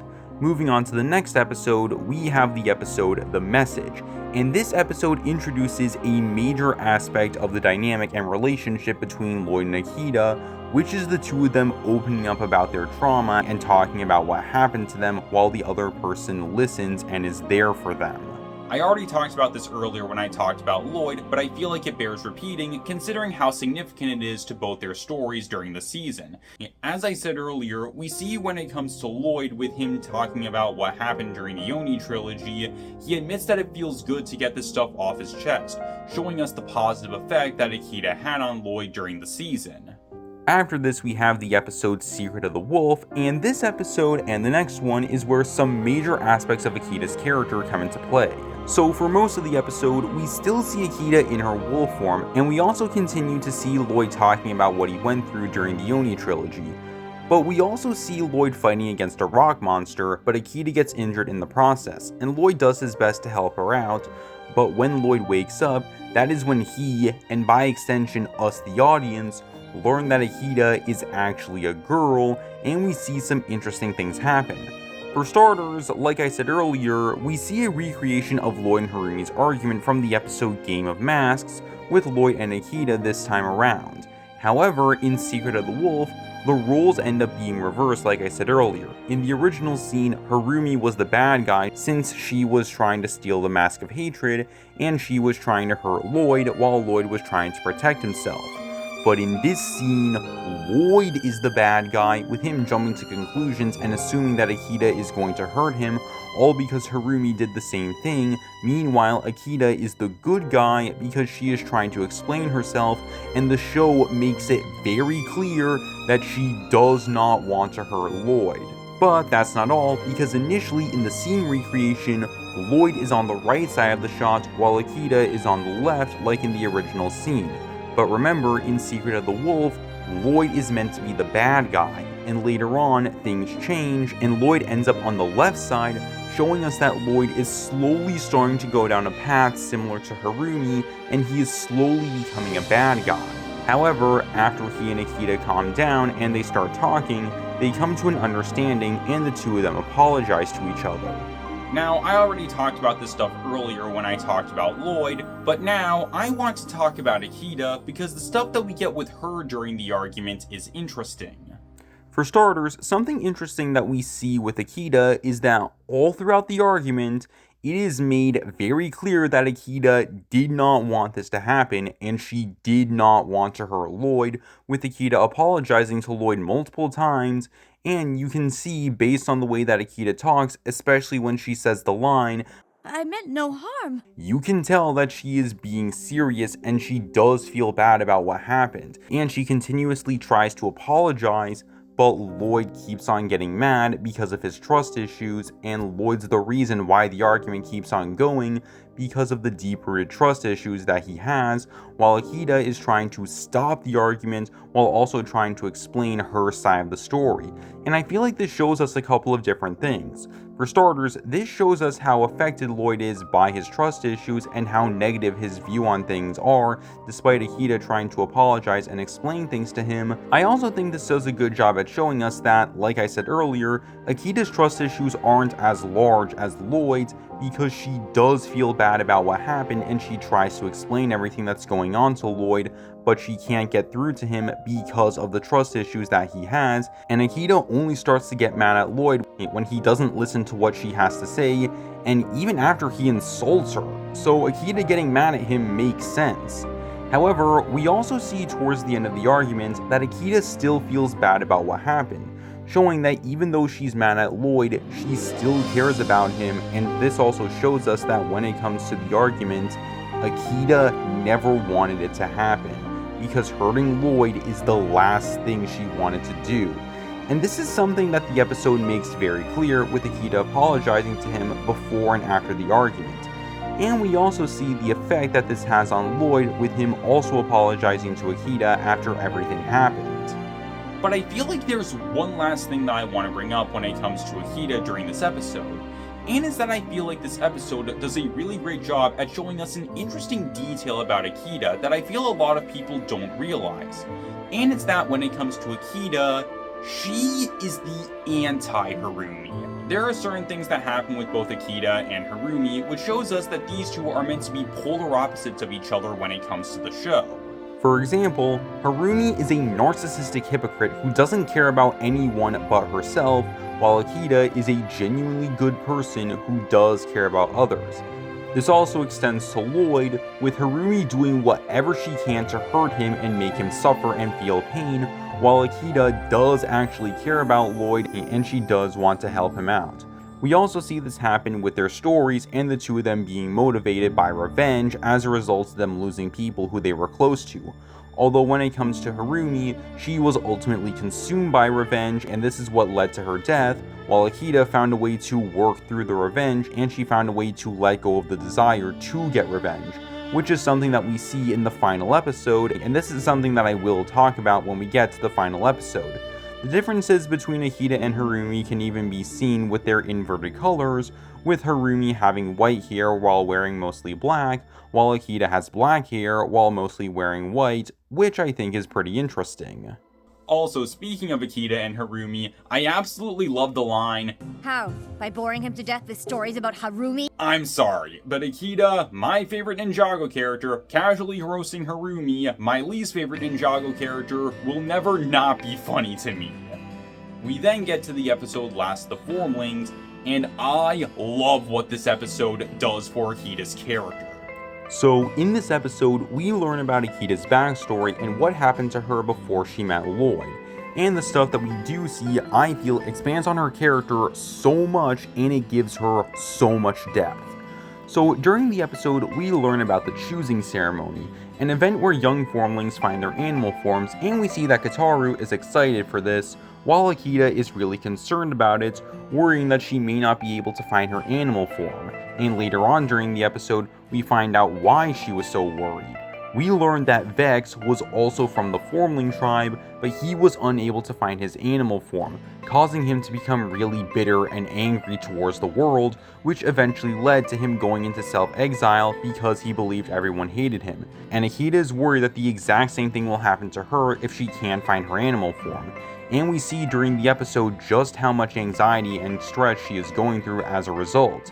And this directly connects into what I said earlier about Vex being a foil for Lloyd and Akita, with Vex representing what Lloyd and Akita could end up like if they give in to their negative outlooks on the world. But then we get to my favorite scene for not just the episode, not just the season, but my favorite scene in the post-movie era of the Ninjago franchise. This scene is literally my Miles Leap of Faith scene from Into the Spider-Verse, but for Ninjago, because it is so good and it means so much for Akita's character. So in this scene, we hear a mysterious voice calling out to Akita and she follows it, eventually leading her to climb a tree, and she makes her way up to the clouds, where a wolf spear appears to her, representing her animal form, and we see Akita chase after it. And I love this scene for so many different reasons. Right now, I could go on about the amazing animation, the incredible music, the fact that the scene is mostly told with those two things and barely any dialogue, and so much more. But I'm only going to focus on one thing in particular, and that is what this moment represents for Akita's character, because I feel like there are two major things that this moment is supposed to represent for Akita. So for the first big thing, this moment is meant to represent Akita overcoming her stress and anxiety. Like I said earlier, a major thing that we saw from Akita during this episode was her worrying about finding her animal form and what might happen to her if she's unable to do it, with Akita worrying that she will end up like Vex if she is not able to find her form. However, in this moment, we see Akita overcoming her anxiety by chasing down the wolf spirit and catching it. And when we next see Akita, we see just how happy she is, with this moment showing us that Akita has finally overcome her anxiety, and she didn't end up like Vex. Now, this is what we see during the episode, but I feel like there is something else that happens with Akita in this scene.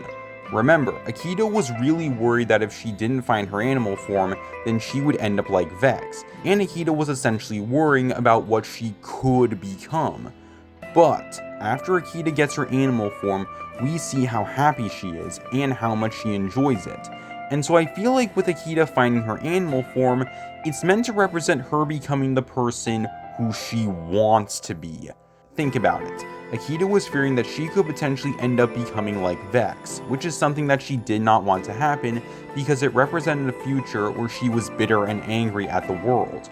But once Akita finds her animal form, we see just how much joy and happiness she's expressing after it happens, because Akita is no longer doomed to become the thing that she didn't want to. But instead, she now has the ability to do whatever she wants, and she can become any kind of person that she wants to without the fear of ending up like Vex. And I also feel like this is why Akita was so determined to catch the wolf spirit. It represented her determination to change her potential fate, and when she found her animal form, she was able to embrace a future without fear. But shortly after this happens, we get what I have said on multiple occasions is, in my opinion, the darkest and most tragic backstory of any Ninjago character. When Akita returns to the village, she finds everyone in the village frozen and essentially dead.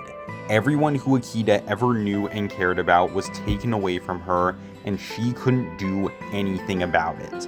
Not only that, but Akita's own twin brother Kataru sacrificed himself right in front of Akita, giving her the chance to live on, even though Akita didn't want Kataru to fight because she was worried about what would happen to him. But Kataru still fought, and he was also frozen, and he got captured. Now, that's already pretty dark and tragic, but it gets even more dark when you remember the person responsible for the attack was Vex, who was also from the Formling tribe, and in this moment, he was essentially killing his own people, and the one and only survivor of the attack was Akita, who at the time was just a little girl, and this resulted in her going through a lot of trauma. And this is what ultimately led to Akita living on her own in the woods for years as a result of it. And this is another big reason why I consider Akita's backstory to be the darkest and most tragic of any Ninjago character, because of how long Akita was on her own. We know that Zane was sent back in time 60 years when Aspira sent him to the Netherrealm, and I think it's safe to say that this attack occurred sometime close to when Zane became the Ice Emperor. And since we know that Formlings age differently in comparison to humans, this means that Akita lived on her own in the woods for 60 years as a kid/teen, which ultimately led to her gaining trust issues. And that long amount of time is what makes this so tragic in my opinion, because Akita had no one for such a long time. Even when it comes to other Ninjago characters who were also on their own for a while, like Lloyd, Moro, and Harumi for example, at the very least, there were people there who were able to help them. Lloyd had the original ninja and Wu, Moro also had Wu, and Harumi had the Emperor and Empress. Meanwhile, Akita had no one for decades, and she was all on her own until she met Lloyd.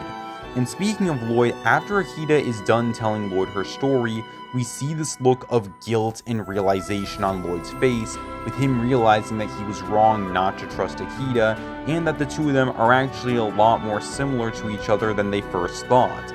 and this is something that can be seen towards the end of Akita's flashback, because we get this moment that is meant to be a shot-for-shot recreation of the destruction of the Destiny's Bounty that we saw back during Season 8, symbolizing that Lloyd and Akita are both in the exact same kind of situation, with the two of them both seemingly losing everyone they were close to as a result of an evil emperor and their right-hand person, who was the reason why the emperor was evil in the first place, and both Lloyd and Akita ended up developing trust issues as a result of their trauma. However, before we move on to the next episode, there's one last thing that I want to talk about. At the end of the episode, Akita says how her and Lloyd are not on the same path, with Akita telling Lloyd that he wants to find Zane while she wants revenge. And this is something that I think is really interesting, because I feel like you can make the argument that this is not actually the case, and Akita doesn't want to get revenge, but instead, I feel like you could make the argument that instead, Akita wants justice. Now, the reason why I say that is because of a few different reasons.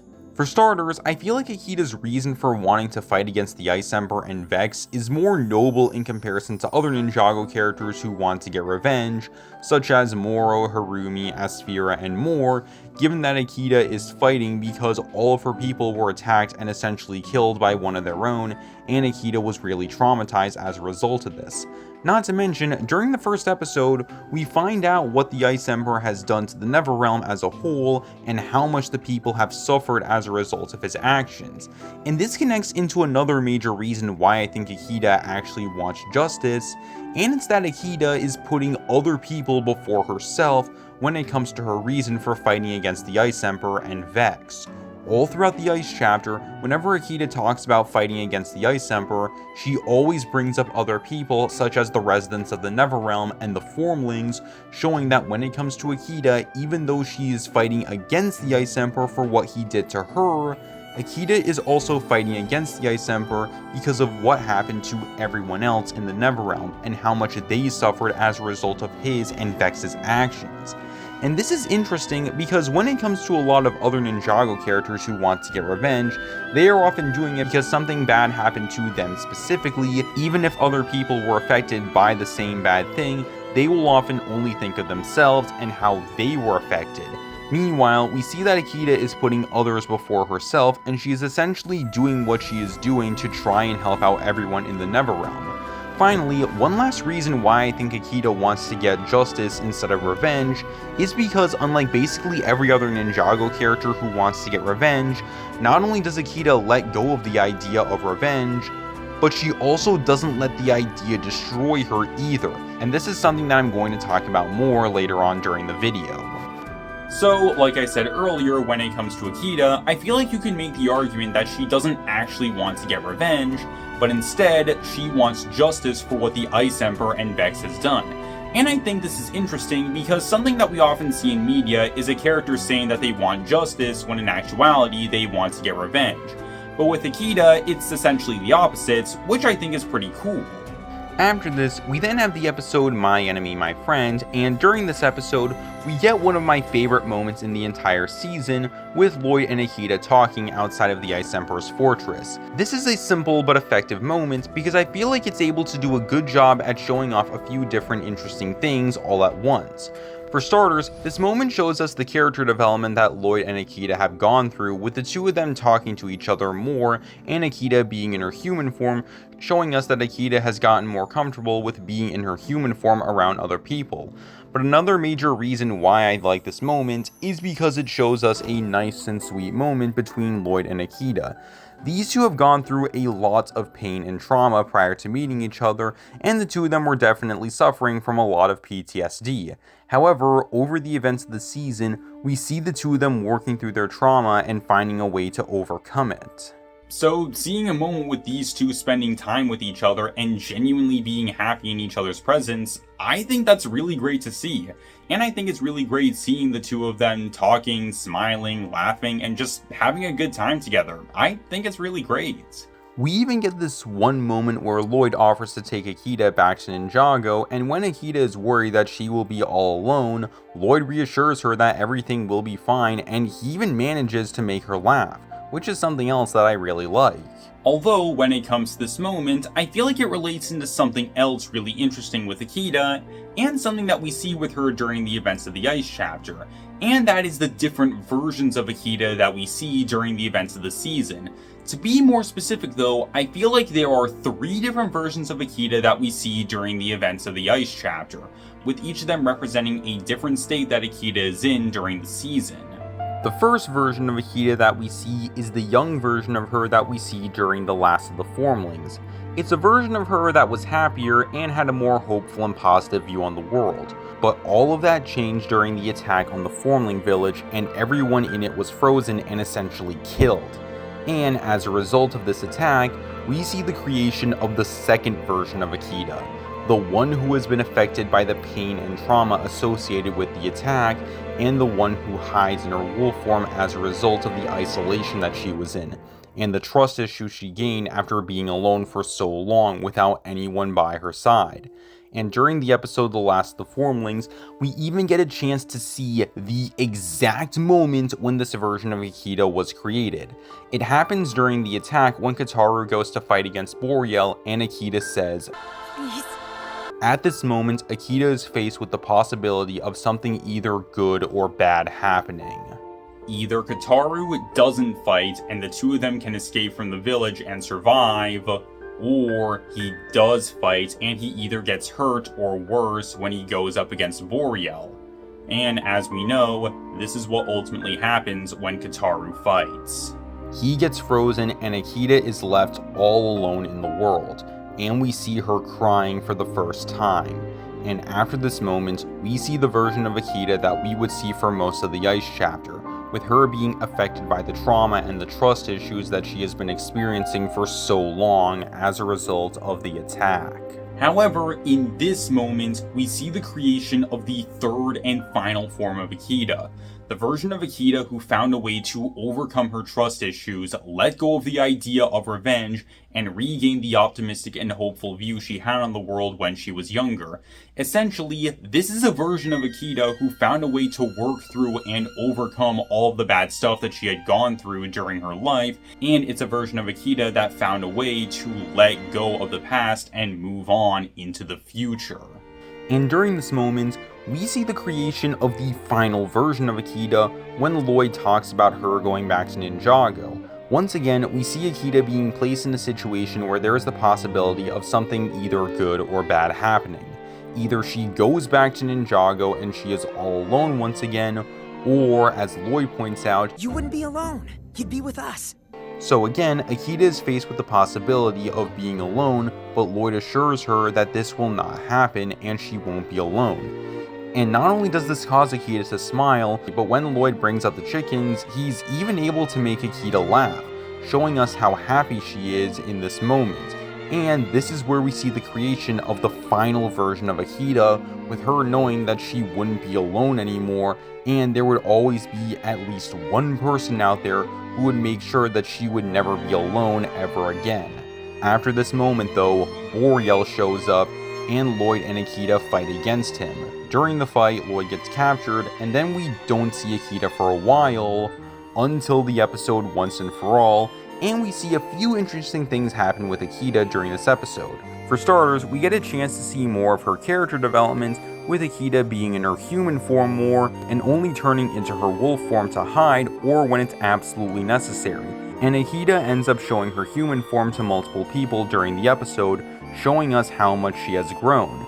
In addition to this, we also see Akita sneaking into the Ice Emperor's fortress, and while she's doing this, she's arguably a better ninja in this moment than the ninja usually are during the show. Given that Akita takes out 2 of the guards by deceiving them, she sneaks around the fortress completely undetected, she remains hidden in her wolf form multiple times so the guards don't learn her real identity, and the only reason why she's even discovered is because of things completely out of her control. Also, speaking of Akita being discovered, this brings me into another really great moment, and that is the scene where Akita tries to kill the Ice Emperor. I really like this moment because of the completely clashing ideas in this scene. At this moment, Akita tries to kill the Ice Emperor, like I said, but there's 2 conflicting ideas that we see. On the one hand, we want to see Akita succeed, and we want to see her get payback on the Ice Emperor for all the horrible stuff that he did, not just to her, but to the Netherrealm in general. But on the other hand, we know that Zane is the Ice Emperor, and we know the only reason why Zane is doing this stuff is because of the scroll corrupting him and Vex's manipulation. But Akita doesn't know this, and while we want to see Akita succeed, we also don't want Zane to die. And so the scene creates a very interesting and complex scenario, and it asks a tough question. Who do you side with in this moment? And this is an especially tough question for me personally, given that Zane and Akita are both my favorite characters in Ninjago. So this scene emotionally wrecks me every time I watch it, because even though I know the outcome, I'm still so conflicted every time I watch it. But the Ice Emperor wakes up, and he and Akita briefly fight against each other before Lloyd intervenes at the end of the episode. And this leads us to the final episode of the season, Awakenings, and the stuff with Akita and her character in this episode is absolutely incredible. So the episode starts off with Lloyd confronting the Ice Emperor, and we see Akita getting mad at him, which makes sense given that at this moment, Lloyd is saying that the Ice Emperor is his friend because the Ice Emperor is Zane and Lloyd has figured this out. However, Akita does not know this, and since she and Lloyd were talking about defeating the Ice Emperor all throughout the season, from Akita's perspective, it looks like Lloyd is defending the Ice Emperor for no reason, so her getting mad makes a lot of sense. Also, in this moment, we see just how angry Akita is with her trying to fight against the Ice Emperor and even Lloyd at one point. And during this moment, Akita is faced with the possibility of either giving in to her anger and trauma and ending up like Vex, or she could let go of the idea of revenge and find a way to move forward. And this is what we see during the episode. Later on during the episode, we see Lloyd fighting against the Ice Emperor, but what's interesting is that we don't see Akita getting involved in the fight, and I feel like there is a reason why. During this fight scene, Lloyd is trying to get Zane to remember who he is, and during the Ice chapter, Lloyd was talking about how he was trying to find Zane, and I feel like in this moment, Akita finally realizes what is happening. She puts two and two together, and she realizes that Zane and the Ice Emperor are the same person, and Lloyd is trying to help him. And at the same time, I feel like Akita realizes that she can't fight against the Ice Emperor, because if she does, then he would hurt Zane, which in turn would only hurt Lloyd. And remember, hurting Lloyd is something that Akita really doesn't want to do. So, in this moment, with Akita not fighting against the Ice Emperor, we finally see Akita letting go of the idea of revenge, preventing it from destroying her in the process. In fact, we only see Akita intervening once in the fight, and it happens right at the end when Akita sacrifices herself, giving Lloyd the chance to live on, which is the same thing that Kataru did for her all that time ago. Eventually though, the Ice Emperor is defeated, and Akita and Kataru are able to reunite, and things in the Netherrealm go back to normal. We even get a chance to see more character development from Akita, with her being in her human form more and interacting with people, showing us how she has grown over the events of the season. But now, we reach the big moment of the episode, Akita giving Lloyd a kiss on the cheek. And this was the perfect conclusion to both Lloyd and Akita's stories over the events of the Ice chapter. For starters, this moment is yet another Season 8 scene recreation, with this moment obviously being a recreation of the moment when Harumi gave Lloyd a kiss on the cheek, and just like the other Season 8 scene recreations, there are some similarities to the original scene, but there are also some differences. There are some smaller ones, such as the camera angle and Lloyd's reaction, but the biggest difference is the reason why Lloyd is getting a kiss in the first place. In the original moments, the only reason why Harumi gave Lloyd a kiss was to distract and manipulate him because she didn't actually care about Lloyd. Meanwhile, Akita does actually like Lloyd, and she legitimately cares about Lloyd, and she wants what's best for him, and she is giving Lloyd a kiss to show him just that. However, that's not all, because at the same time, this moment is also meant to represent Lloyd and Akita's growth over the events of the season. with the two of them finally overcoming their trust issues and the two of them finally fully putting their trust into each other. And this moment shows us this with us seeing how much Akita trusts Lloyd. And like I said earlier, when it comes to Lloyd, this moment is meant to represent Lloyd finally letting go of his obsession surrounding his failures with Harumi, and Lloyd taking comfort in his loved ones and the people who care about him, with Lloyd knowing there are people out there who can and want to help him, and Akita is one of those people. And when it comes to the story for Lloyd, this entire thing is meant to act as a conclusion to the story that Lloyd went through during the events of the Oni trilogy, with Lloyd finally getting the chance to work through the trauma that he went through, finding a way to overcome it and work through it. However, even that's not it, because this moment also represents how close Lloyd and Akita grew over the events of the season. Throughout the events of the Ice chapter, Lloyd and Akita spent a lot of time together, and you can tell based on their interactions between each other that the two of them care about each other and like each other a lot. And this moment represents a full culmination of the relationship, with Akita's kiss representing a symbol of her love that she is giving to Lloyd. Meanwhile, like I said earlier, when it comes to Lloyd, this moment represents him taking comfort in his loved ones and the people who care about him. And when it comes to Lloyd and Akita's relationship, this is a major aspect of the Ice chapter that I really enjoyed. Now, I already made an entire video back on Valentine's Day, so I don't want to repeat myself too much and add another 37 minutes onto the video, so I recommend you go and watch that video for a full breakdown of their relationship. So for now, I'll give you guys the short version. When it comes to Lloyd and Akita, I feel like these two share a bond and relationship that's really unique compared to other relationships that we've seen over the years when it comes to Ninjago. For starters, the way these two meet is really different in comparison to other Ninjago relationships. Unlike a lot of other Ninjago relationships, which start off with one of the ninja almost instantly falling in love with a girl the moment they see them, we don't see that with Lloyd and Akita, because instead, we see the two of them starting off as strangers and then slowly developing feelings for each other over time. I also really like these similarities that we see with these two, with Lloyd and Akita being very similar to each other in both terms of their backstories and personalities. But the biggest reason why I really like Lloyd and Akita's relationship is because of how the two of them are able to help each other out and the way in which they were able to do it. Something that we see with Lloyd and Akita during the season is the two of them helping each other work through and overcome their trust issues and all the trauma that they had gone through prior to meeting each other. But the big thing about this that I really like is the way in which Lloyd and Akita are able to help each other out, because the two of them are able to help each other out by simply opening up about their trauma and talking about what they've gone through, and the other person is there to listen and be there to help comfort them. And this is why I really like the relationship between Lloyd and Akita, because we actually see the two of them opening up about their trauma, and by talking about it, we see that it has a positive effect on the two of them. Something that we often see with Ninjago characters is them going through a lot of trauma, but we rarely see them actually discuss it and how they were affected by it. There are definitely some exceptions to this, like with Zane's existential crisis back during Season 4, but again, this is something that we don't often see. So when it comes to Lloyd and Akita, I really like that this is something that we do see with them. They actually open up about what they've gone through and how they were affected by it, which allows the two of them to overcome that trauma, which I think is great. Additionally though, I also really like the message behind Lloyd and Akita's relationship, which is that if you experience trauma and hardships, it's not always going to be that way. You can find a way to overcome that trauma and work through it, and there are people out there who can and want to help you get through this.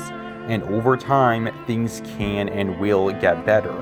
And in my opinion, this is one of the most powerful and important messages in the entire show. In addition to this though, another big message of this relationship and story is one of letting go of the past and moving on from it. Both Lloyd and Akita hold on to certain things from their pasts, with Akita holding on to the idea of revenge, while Lloyd was obsessing over his failures surrounding Harumi, and it's only by letting go of these things that the two of them can finally move on with their lives and walk towards the future and become better people as a result of it, which I think is honestly great. I also feel like the two in general just had a lot of really great moments together, especially after Lloyd found out about Akita's human form, and I feel like these two had some really great chemistry over the events of the season, and some really sweet moments together, such as this moment with Akita giving Lloyd a kiss on the cheek, as well as the two of them outside the Ice Emperor's fortress. They're simple yet effective moments, and I feel like they do a good job at showing us how much Lloyd and Akita care about each other and like one another. Also, there's one other thing that I want to bring up, and it's the idea that the relationship is one-sided and only Akita has feelings for Lloyd, but he doesn't have any feelings for her. But this is something that I disagree with. While I agree with the idea that Akita has stronger feelings in the relationship, I disagree with the idea that Lloyd has little to no feelings for Akita, and the reason why I say this is because of everything that we see with these two during the season, and the multiple moments where we see Lloyd caring about Akita. He helps her out when she's injured, even when he's mad at her in Secret of the Wolf. He protects her from the Ice Emperor during Awakenings. He even offers to take her back to Ninjago with the rest of the ninja, and he reassures her that she won't be alone while she's with them during My Enemy, My Friend. Heck, during this moment, like I said, this moment is meant to represent him taking comfort in his loved ones and the people who care about him, with Lloyd knowing that there are people out there who can and want to help him, and Akita is one of those people. So, like I said, I disagree with the idea of Akita being one-sided, because you can tell that both Lloyd and Akita have feelings for each other. Also, there's one other thing that I want to bring up, and it's something that I feel a lot of people usually miss, but when it comes to Lloyd and Akita's relationship, it's basically meant to be the entire point of the Ice chapter. Because, as I said earlier, a big thing that we see with Lloyd and Akita's relationship is the two of them overcoming a lot of trauma that they had gone through, and the two of them find a way to move on from it. And the story is basically meant to act as a conclusion to Lloyd's Oni trilogy arc, with Lloyd finally getting the chance to work through the trauma that he went through, finding a way to overcome it and work through it. But at the same time though, the Ice chapter acts as the starting point of a brand new story for Lloyd, which is one that revolves around Lloyd finally getting over Harumi and moving on from her. And so the entire point of this story and relationship is meant to act as a proper conclusion to that story that Lloyd had gone through, and while the stuff with Akita is also important and also a major part of the Ice chapter, in the long run for Ninjago, this is meant to act as the proper conclusion to Lloyd's Oni trilogy arc, and I feel like the show is able to do a good job at ending it with his relationship with Akita. And so when it comes to the relationship between Lloyd and Akita, I really like it, and in my opinion, it is the best relationship in all of Ninjago.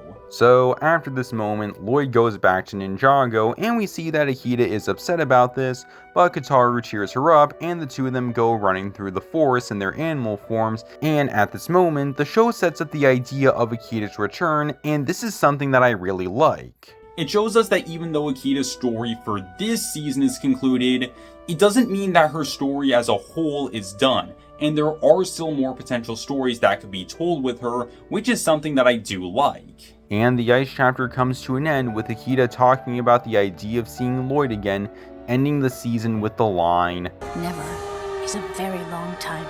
Setting up the idea of her return and her and Lloyd reuniting, showing us that when it comes to Lloyd and Akita, this goodbye is not the end, and at some point in the future, they'll find themselves again. A perfect ending to Ninjago's best character.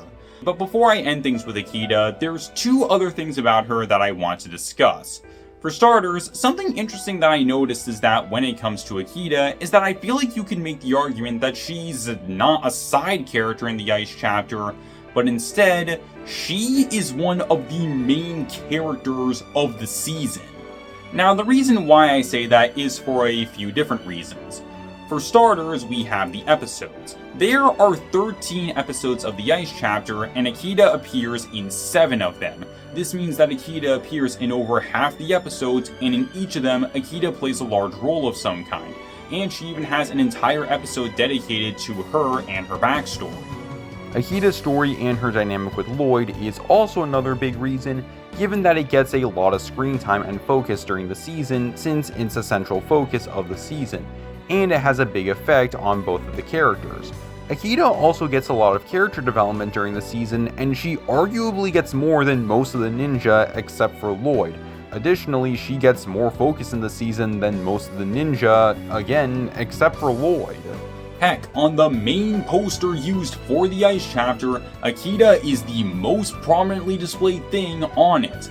Not the Neverrealm, not the Land Bounty, not the Frostwolves, and not even Lloyd, the main character of the show. And so, like I said, I feel like you can make the argument that Akita is one of the main characters of the Ice chapter alongside Lloyd. But now, there is one last thing about Akita that I want to talk about, and it is the biggest reason why I like Akita so much. She is the reason why I stayed a Ninjago fan.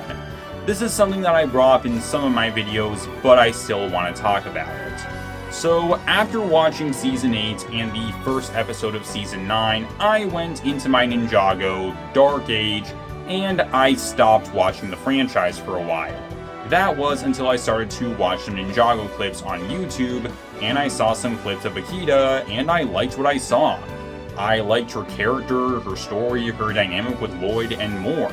There were a lot of things about Akita that I genuinely really enjoyed a lot when it came to these clips. And after watching these clips, I started to watch more stuff from the Ice chapter, and I really enjoyed what I saw. And so, as a result of that, I remained a fan of Ninjago because I started to watch the show again after not watching it for a long time. So when it comes to Akita, that's overall the biggest reason why I like her so much. Again, she's the entire reason why I stayed a fan of the franchise in the first place. All because of those clips that I watched, I stayed a fan and I continue to watch the show to this day. So the entire reason why I stayed a fan of Ninjago and the reason why I'm still here watching the show that I love so much is all because of this one character and her truly amazing story. So overall, when it comes to Akita, I think that she's an absolutely amazing character with a fantastic story, an amazing dynamic with Lloyd, and like I said, she's the entire reason why I came back to the franchise. And I think it's a shame that a lot of people in the fanbase just view her as a love interest for Lloyd, because I feel like that really downplays Akita's character. While yes, Akita is a love interest for Lloyd, she is so much more than that.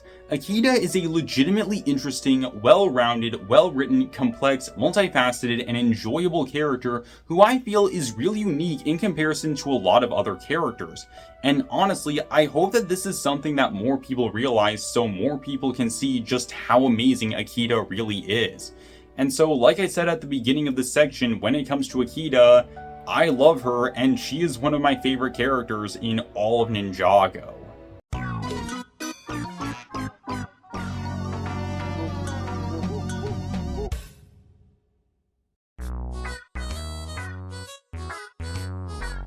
So, now that I'm done going over the stuff that I liked about the Ice chapter, let's discuss the stuff that I didn't like, and honestly, I don't really have any problems with the Ice chapter.